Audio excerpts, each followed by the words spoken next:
Olá, pessoal, tudo bem?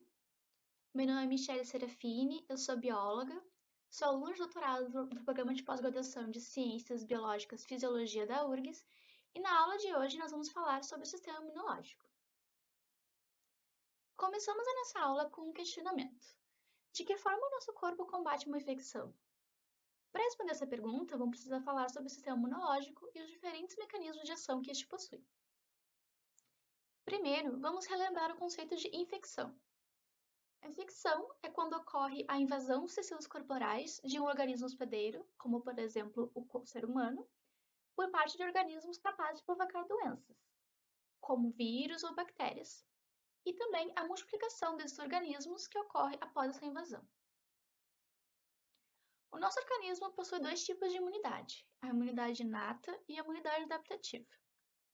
A imunidade inata é a linha de defesa inicial do nosso corpo contra os micro-organismos.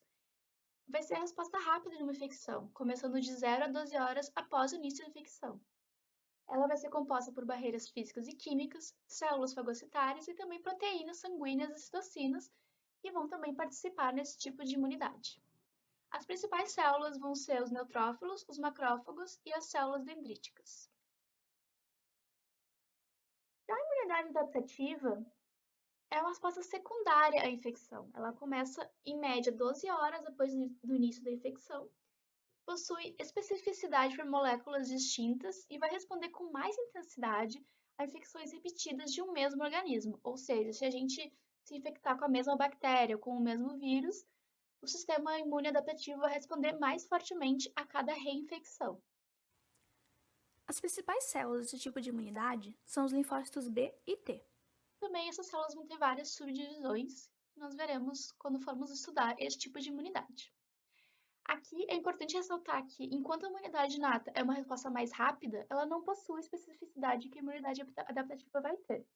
Ou seja, ela ataca todo e qualquer micro-organismo ou substância que for detectada como estranha ao nosso organismo que invadiu os tecidos, de forma não específica. Como esse é um conteúdo bastante extenso, a nossa aula vai ser dividida em duas partes. Hoje nós vamos ver a imunidade inata e na aula que vem a gente vê a imunidade adaptativa.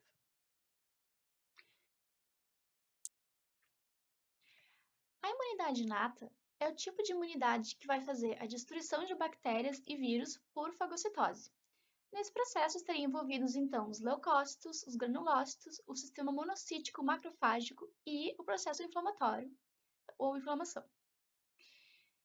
Tá, mas vamos por partes. Primeiro, quem são os leucócitos? Eles são as unidades móveis do sistema imune, ou seja, eles estão presentes na circulação sanguínea. Também são conhecidos como glóbulos brancos. Nós temos 5 tipos principais: os neutrófilos, os eosinófilos, os basófilos, os monócitos e os linfócitos. Todas essas células, com exceção do linfócito, têm origem na medula óssea, a partir de uma única célula que se diferencia para formar esses tipos celulares. Os 3 tipos de células polimorfonucleares, como o próprio nome diz, possuem um núcleo de formato polimórfico, ao invés de um núcleo arredondado ou alongado, como a gente está acostumado a ver. Esse núcleo ele pode ser bilobado, como por exemplo aqui na figura nós temos o eosinófilo bilobado, ou trilobado, como aqui o basófilo nesse desenho. Essas células são conhecidas como granulócitos por apresentarem uma grande quantidade de grânulos no citoplasma quando olhamos no microscópio. Esses grânulos são na maior parte lisossomos contendo enzimas que vão ser usados na resposta imune. O tipo mais abundante de granulócito é o neutrófilo. Vamos falar mais dele a seguir. Na aula de hoje, vamos falar do papel dos granulócitos e dos monócitos. Os linfócitos, como eles atuam na imunidade adaptativa, nós vamos ver na próxima aula, então a gente não vai falar dele hoje ainda. Como vimos, então, os neutrófilos são as células imunes mais abundantes no sangue. Eles são fagócitos, ou seja, fazem fagocitose. Então, quando eles chegam no tecido infectado, eles vão ajudar a combater os patógenos, os fagocitando. Mas como que ele vai para o tecido infectado? Ele é atraído do sangue para o tecido por um processo chamado de quimiotaxia. É quando substâncias químicas diferentes, as substâncias quimiotáxicas, são liberadas no tecido inflamado e vão atrair determinados tipos de células. Essas substâncias podem ser as próprias toxinas bacterianas ou virais, dependendo do tipo de patógeno que invadiu o tecido, Ou também substâncias secretadas por outras células imunes. Mas como que o neutrófilo vai para o tecido? Como é que ele consegue sair do sangue? Ele vai passar, através dos poros capilares sanguíneos, por um processo chamado de diapedese. A célula se espreme pelos poros, passando uma pequena porção da célula através do poro por vez, até conseguir passar a célula inteira. E assim, a célula consegue entrar no tecido, atraída pela substância quimiotáxica. O neutrófilo é um fagócito que consegue fagocitar até 20 bactérias no máximo, e depois ele morre. Ele possui uma vida útil de 6 a 8 horas. Uma outra célula muito importante na imunidade inata é o macrófago, que é uma célula imune residente do tecido celular. Ele é originado no monócito, numa situação inflamatória, ele vai sair do vaso e vai fazer também diapedese, também vai ser traído por quimiotaxia, por tecido inflamado, e ele vai se diferenciar em um macrófago, aumentando de tamanho e adquirindo uma quantidade maior de enzimas digestivas. Os macrófagos são células móveis, capazes de percorrer os tecidos fazendo um movimento ameboide para poder chegar até o local de lesão. Eles são fagócitos, mas ao contrário dos neutrófilos, eles são muito potentes. Eles não morrem depois de fagocitar, eles conseguem fagocitar até 100 bactérias e partículas muito grandes, até hemácias inteiras. Quando acontece ter uma hemácia velha, ele pode fagocitar. Eles vivem em função do tecido durante vários meses, então é uma célula bastante importante na imunidade inata. Então, nós vimos que os neutrófilos, junto com os macrófagos, vão fazer a defesa do organismo contra infecções da imunidade inata, fazendo fagocitose de partículas virais e bactérias. Mas como que os neutrófilos e os macrófagos sabem que células fagocitar? Então, eles vão possuir na membrana celular uns receptores que chamamos de Toll-like. São receptores que reconhecem os PAMPs, que são os padrões moleculares associados a patógenos, como, por exemplo, o LPS, que é uma proteína bacteriana. Após reconhecer a substância, a célula vai fazer fagocitose do organismo invasor. Mas, rapidinho, como é que ocorre a fagocitose mesmo? O fagócito vai emitir pseudópodos, que vão sofrer projeções da membrana celular e vão englobar a partícula invasora. Os pseudópodos se encontram no outro lado e se fundem, criando uma câmara fechada contendo a partícula fagocitada. Nós damos o nome de fagossoma para essa estrutura. Depois disso, esse conteúdo vai ser digerido quando o fagossoma entrar em contato com o lisossomo, que irá fornecer enzimas digestivas. Bom, agora que a gente já sabe um pouco sobre os leucócitos, sobre os macrófagos, podemos falar sobre o sistema monocítico macrofágico. Nós falamos já que os monócitos migram do sangue para os tecidos e se diferenciam em macrófagos. No entanto, tem uma parte desses monócitos que não se diferencia. Ela permanece durante meses ou anos no tecido, indiferenciada, esperando o momento de ter uma situação inflamatória, onde eles vão ser mobilizados. Nós também temos macrófagos no tecido, praticamente todo o corpo.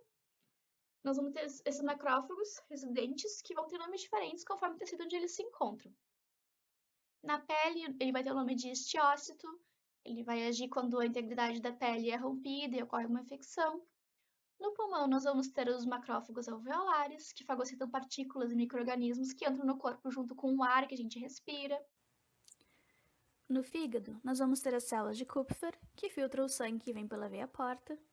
Nos linfonodos, os macrófagos vão fagocitar partículas presentes na linfa para impedir a disseminação delas pelo corpo.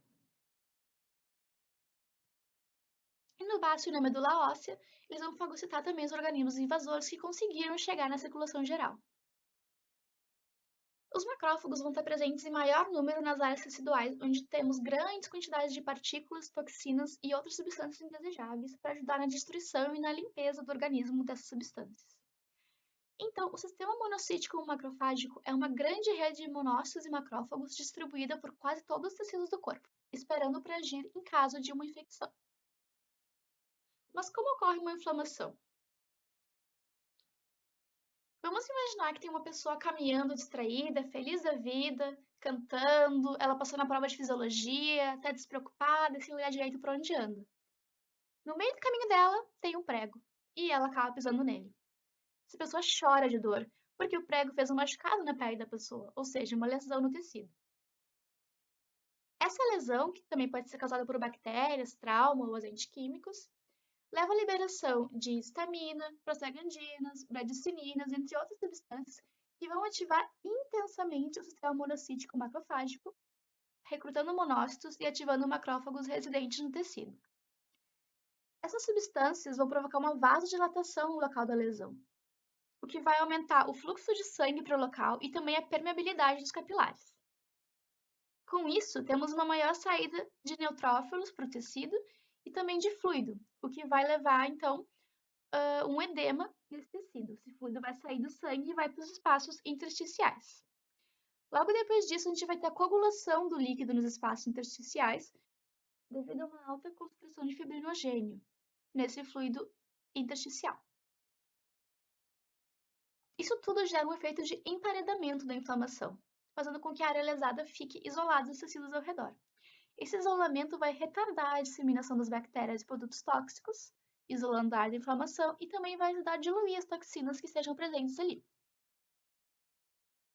Tá, mas depois do emparedamento, o que acontece? Imediatamente após a lesão, os macrófagos residentes no tecido se desprendem da matriz celular e passam a ser móveis, sendo atraídos até o local da lesão. Então, se tem um macrófago perto, mas não exatamente no local da lesão, ele vai se tornar móvel, ser ativado e vai se locomover até o local da lesão para poder atuar lá. Mais ou menos 1 hora depois do início da inflamação, os neutrófilos invadem as áreas inflamadas, vindo do sangue, atraídos por quimiotaxia. Também ocorre a neutrofilia, que é quando os neutrófilos presentes na medula são mobilizados para o sangue e essa concentração no sangue aumenta muito, para que eles fiquem disponíveis caso sejam necessários. Cerca de 24 horas depois do início da inflamação, os monócitos chegam no tecido e se diferenciam em macrófagos.